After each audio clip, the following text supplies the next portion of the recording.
पिछले कई दिनों से दिल्ली में एक राजनीतिक नौटंकी देख रहे हैं और उम्मीद करता हूं कि आज उसका पटाक्षेप हो जाना चाहिए। दिल्ली के मुख्यमंत्री अरविंद केजरीवाल, आपने जिस निर्लज्जता से शराब नीति में घोटाला किया, जल बोर्ड में घोटाला किया, उतनी ही निर्लज्जता से आपने कानून का उल्लंघन करने की कोशिश की।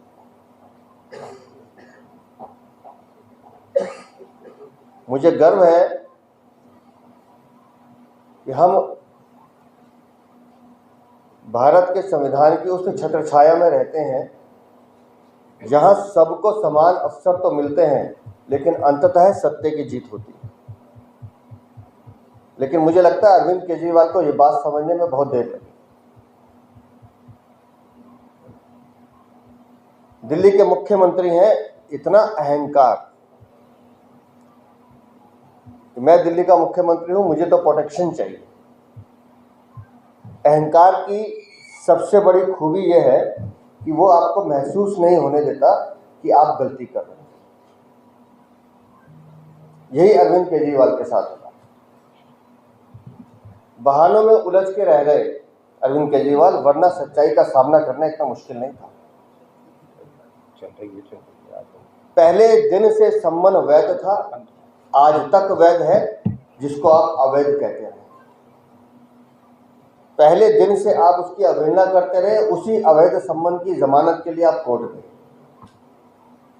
और उसके बाद 2 दिन में लगातार 2 बार माननीय न्यायालय के पास जाकर जो प्ली आप रख रहे थे उसको आज दरकिनार कर दिया गया और कह दिया गया कि सच्चाई ये है कि कानून सबके लिए बराबर है, वो चाहे भारत का कोई साधारण नागरिक हो या दिल्ली का भ्रष्ट मुख्यमंत्री हो, और आपको उसका पालन करना पड़ेगा। कब तक भागेंगे आप?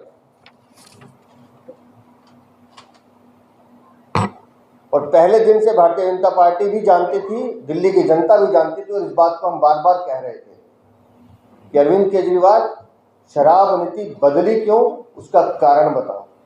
उसका कारण सिर्फ ये था कि भ्रष्टाचार, और आपकी सहमति से ये भ्रष्टाचार हुआ है, ये बात हम सब जानते हैं, दिल्ली की जनता भी जानती है, और अरविंद केजरीवाल तुम खुद भी जानते हो। अजीब नज़ारा देखने को मिल रहा था कि हम जांच में तब जाएंगे जब आप हमें ये अनुमति दें कि जांच एजेंसी या जो भी कानून की धारा है आपके ऊपर वो लागू नहीं होंगी। ऐसे कैसे हो सकता है जी? मुझे खुशी है इस बात की, माननीय न्यायालय ने आज स्पष्ट किया कि कानून सबके लिए बराबर है। और मैं उस निर्णय का स्वागत करता हूं और बार बार कहता हूं कि ईश्वर के घर देर है, अंधेर नहीं है। जिन दिल्ली वालों को आपने लूटा है अरविंद केजरीवाल, उसका हिसाब किताब आपको देना ही पड़ेगा। आपको बताना ही पड़ेगा कि वो कमीशन किसने खाया है, वो चाहे जल बोर्ड का हो, शराब घोटाले का हो, या अन्य घोटाले जो भी फेरिस्त लंबी है। मैं तो ईश्वर से प्रार्थना करता हूं कि वो भी जल्दी खुल जाए, ताकि बार बार का ये सिस्टम खत्म हो जाए कि 1 2 3। यहाँ तो फेरिस्त बहुत लंबी है, और कितनी बेशर्मी से इनके प्रवक्ता, इनके साथी हर व्याख्या को तोड़ मरोड़ के पेश करते हैं।